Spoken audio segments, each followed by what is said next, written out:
partie d'aujourd'hui, c'est l'œil. Et l'objectif de cette partie, c'est la représentation et modélisation de l'œil. On va commencer par la représentation de l'œil. Donc, l'œil est un organe qui régule le sens de la vue et qui nous permet d'analyser les formes, les couleurs et les dimensions des objets qui nous entourent en traitant la lumière que ces objets reflètent ou bien émettent. Alors, quels sont les constituants de l'œil? Voilà un schéma anatomique de l'œil. Donc, c'est un schéma anatomique de l'œil. Alors, parmi les constituants de l'œil, on a la cornée, la pupille, l'iris, humeur aqueuse, humeur vitrée ou bien un corps vitré, cristallin, un nerf optique et finalement la rétine. Donc voilà les constituants de l'œil. Donc c'est un schéma anatomique de l'œil. Donc maintenant on va traiter chaque constituant de l'œil.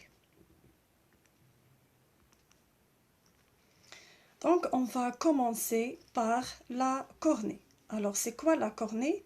La cornée, c'est une paroi transparente qui se trouve à l'avant de l'œil et le protège.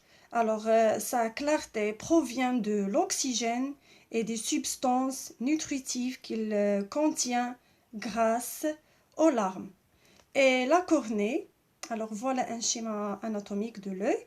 Alors, et la cornée est sensible à la lumière qu'elle absorbe et dévie vers la rétine où l'image sera constituée. Parce que la lumière pénètre, ou bien la lumière provenant des objets pénètre dans les yeux. Elle traverse un ensemble de milieux transparents.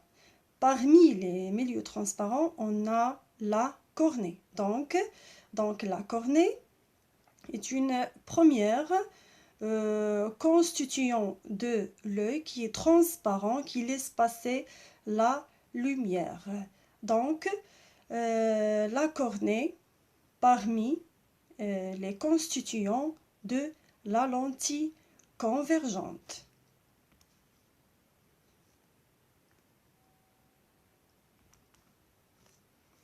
Le deuxième milieu transparent de l'œil, c'est l'humeur aqueuse. Alors, c'est quoi l'humeur aqueuse? C'est un fluide, alors un fluide remplissant la partie avant de l'œil entre la cornée et le cristallin. Donc, je répète, alors c'est quoi humeur aqueuse? C'est un fluide remplissant la partie avant de l'œil entre la cornée et le cristallin. Alors, c'est quoi le rôle de l'humeur aqueuse? Alors, le rôle est de protéger le cristallin et nourrir la cornée en oxygène. Donc, voilà, deuxième milieu transparent de l'œil. Alors, on a la cornée, puis on a l'humeur aqueuse.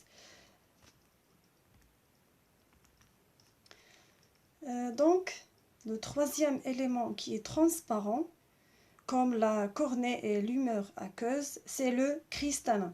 Alors, c'est quoi le cristallin?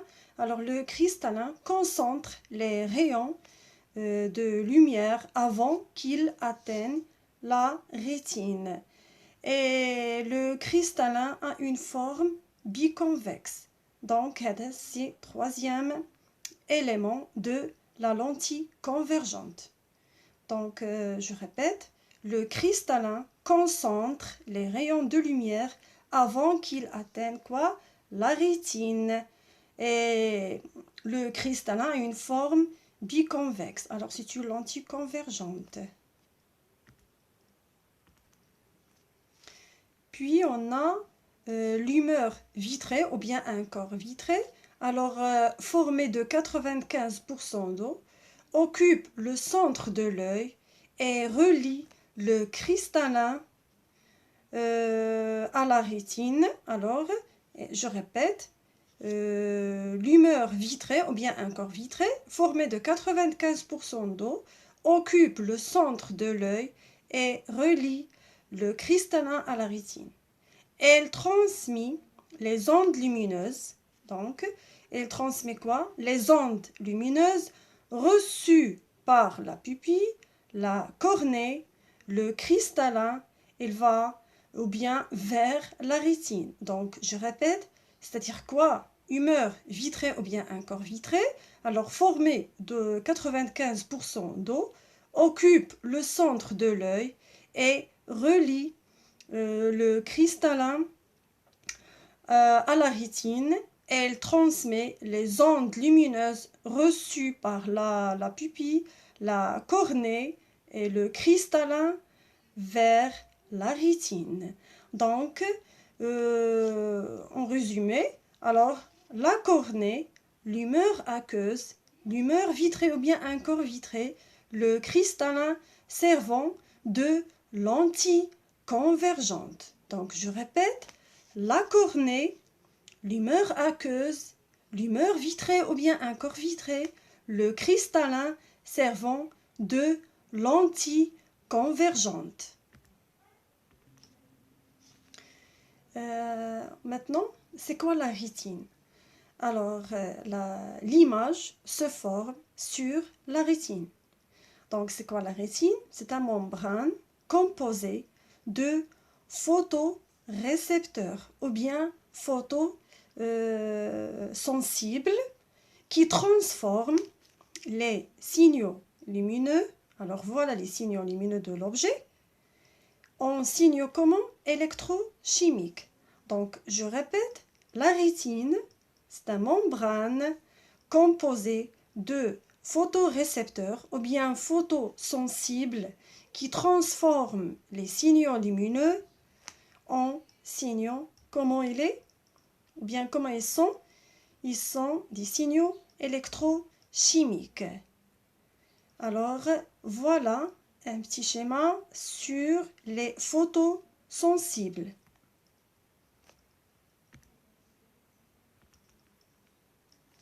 Alors, voilà les deux types ou bien de photosensibles capturent les rayons de la lumière. Alors, on a les cônes. Alors, voilà les cônes qui sont bleus et les bâtonnets. Alors, en rose. Donc, ce sont des photosensibles ou bien des photorécepteurs de l'œil qui transforment les signaux lumineux en signaux électrochimiques. Alors, هنا تتبقى واحد transformation d'un signal lumineux en signal électrochimique. Alors, c'est quoi les bâtonnets?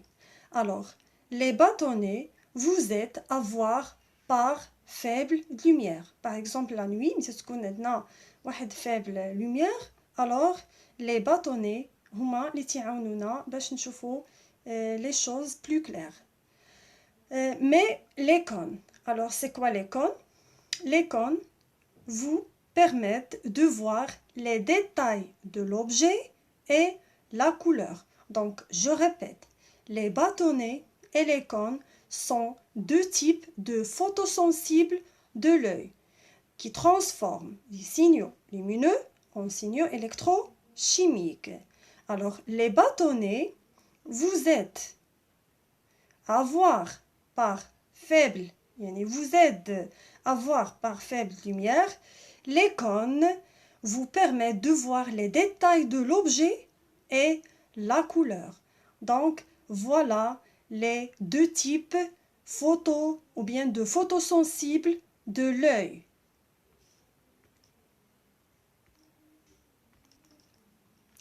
Par exemple, voilà les cônes qui permettent de voir la couleur des objets. Par exemple, ici on a un objet blanc, c'est-à-dire un objet blanc.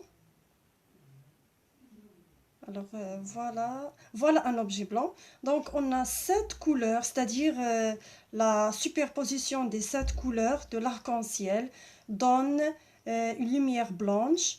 Par exemple ici bleu, parce que la couleur bleue c'est une lumière monochromatique.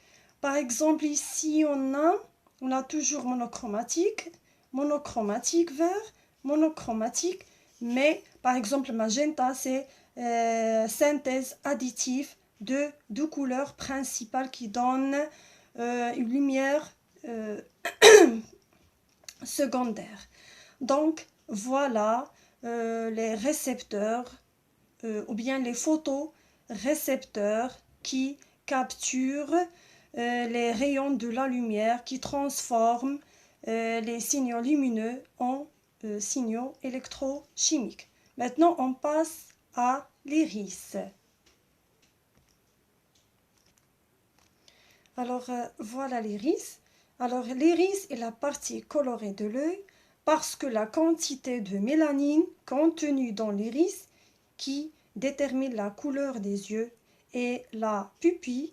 Alors, le petit cercle noir au centre de l'œil ou bien au centre de l'iris qui permet de réguler la quantité de lumière reçue par la rétine. Et on remarque parfois que les pupilles sont parfois plus grandes et parfois plus petites. Alors voilà le changement de la pupille. Alors parfois plus grande et parfois plus petite. C'est parce que l'iris peut rétrécir et grandir, ce qui permet à différentes quantités de lumière de passer par les pupilles. Par exemple, le diamètre de la pupille augmente lorsqu'on a une faible lumière et diminue lorsqu'on a une petite quantité de lumière qui pénètre dans l'œil. Donc voilà la pupille de l'œil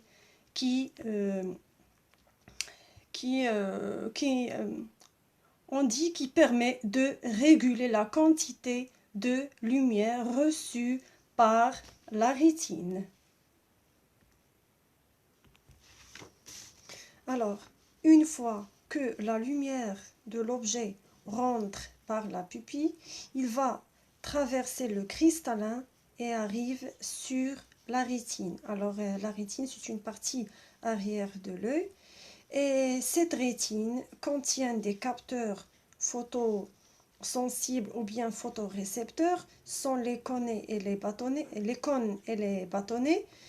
Et ces photorécepteurs traduisent l'information visuelle en information électrique.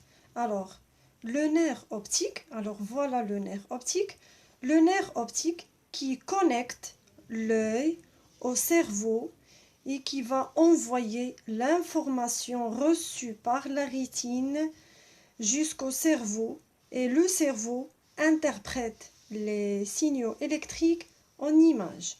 Donc, je répète. Le nerf optique, alors voilà le nerf optique qui connecte l'œil au cerveau. Alors voilà le cerveau, va envoyer l'information reçue par la rétine. Alors voilà la rétine. Alors par la rétine jusqu'au le cerveau. Et le cerveau interprète les signaux électriques en images. Donc voilà l'image finale sur le cerveau. Donc, comment fonctionnent les yeux? Alors, premièrement, la lumière pénètre dans l'œil en passant par les milieux transparents qui courbent la lumière. Donc, les milieux transparents sont la cornée, le cristallin, humeur vitrée et humeur aqueuse qui sont servant de lentilles convergentes, alors qui courbent la lumière. Deuxième chose, c'est que le diamètre de la pupille varie en fonction de l'éclat de la lumière, en grossissant par faible lumière et en rétrécissant par forte lumière. Alors, les cellules en bâtonnet et conique de la rétine absorbent la lumière et envoient des messages à le cerveau via le nerf optique. Alors, le cerveau interprète alors les messages et les transformant en une image. Donc, voilà la représentation de l'œil.